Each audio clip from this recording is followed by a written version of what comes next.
We have felt for a while that inflation is going to remain higher, and the numbers certainly are suggesting that that is continuing to be the case. Everybody, happy Masters Week for the golf fans out there. We have a lot to cover here this week, pretty much all about inflation. So inflation numbers came in much, much hotter than expected. Plus, we're going to really cover this idea of this Supercore term that we hear out there and what that means exactly. My name is Brandon Steele, financial advisor with Mainsail Financial Group here in Bellevue. And our goal every Thursday at 3 is to bring to you the market news, the data, the trends that we're watching, and hopefully weed out a bit of the noise along the way. And this week is a perfect example of that because we are going to spend a lot of time on some of the inflation data that came out, which obviously is the big headline here this week as far as the markets go. And something, obviously we've been really, really focused on because we have felt for a while that inflation is going to remain higher. And the numbers certainly are suggesting that that is continuing to be the case. So before we get into inflation, let's back up a little bit. I want to touch briefly on Friday's jobs number. So before we got to some of the inflation data this week, last Friday, we also had the last kind of jobs data point for the month, and non-farm payrolls came out. And basically, it suggested that we added 303,000 jobs last month. So this was a huge number and much more than expected. Now, I want to highlight again what I had shared a few weeks back, which is that these non-farm jobs numbers, what has been happening over time is they actually have been revised down and revised down significantly, pretty frequently as of late. So just take this with a bit of a grain of salt. When we hear these numbers, it actually looks really good for the jobs market. But what's been happening really since I think it was the end of last year where we started noticing this trend is they've come back and revised these numbers down significantly. So we'll see where this number actually shakes out. But nonetheless, on the surface, looks like a very strong number here for March jobs. All right, with that, we'll jump into really the core message we wanted to cover today, which is all about inflation. So on Wednesday, just yesterday, we had CPI inflation data come out. And as you have probably seen, if not, here's kind of the gist of it, is that inflation did come out significantly higher than expected. And the expectations were significantly higher than the Fed's path towards 2%. So core and headline inflation were both up 0.4%. So again, just as a quick refresher, which will tie into our question of the week about this Supercore inflation number, but the headline inflation is basically, everything, the basket of goods that the government looks at, and the core inflation number takes out what are typically more volatile, food and energy. And so the reason this is important, especially with both numbers being higher than expected for March, is because energy had picked up significantly. Oil prices has gone up a lot through the month of March. So the headline number, I think a lot of people expected to be possibly higher. The thing that was very noteworthy is that the core number was also significantly higher. And again, right in line with that headline number, even taking out food and energy.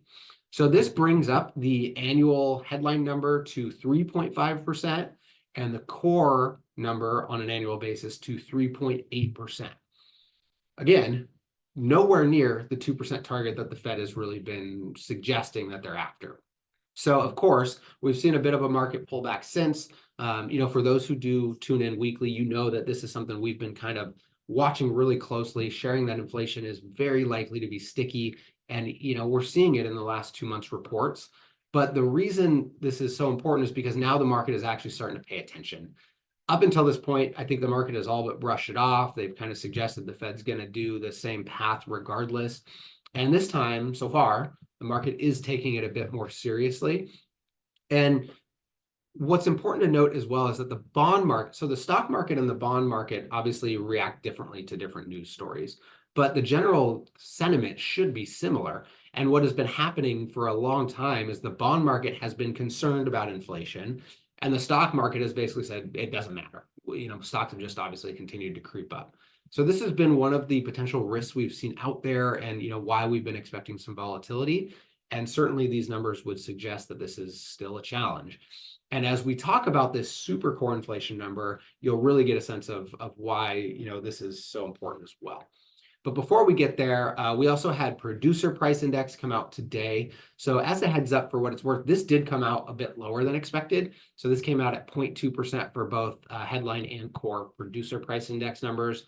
But again, the consumer price is really the key data point to watch.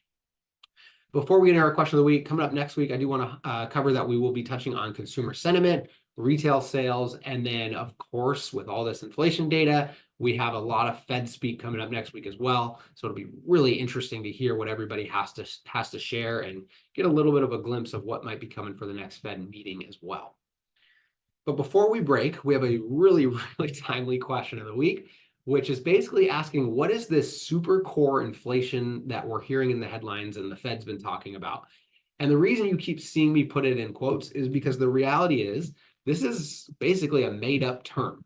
The headline inflation and the core inflation numbers are something that's been watched for a very, very long time. But all of a sudden, this Supercore inflation data points started to become relevant. And part of it is, I think, because it's been a bit lower and the Fed has been trying to highlight, some progress and some of, the activity.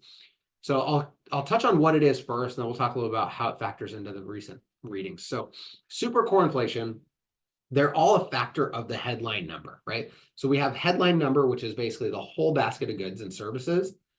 And then from the headline number, we take out food and energy to get core. And then to get Supercore, we also take out shelter and rent. So let's call it housing, right? So Supercore inflation is basically inflation minus food, minus energy, minus housing. All right. So the reason we've been hearing about it so much, again, is because it's I think been running a bit lower, and the Fed has been really trying to highlight some wins along the way. But the interesting thing in the most recent read is that these items aren't really the issue in inflation data. So basically, in the most recent numbers, one of the reasons this term is coming back so much is because Supercore inflation was actually really high this month as well, in the month of March.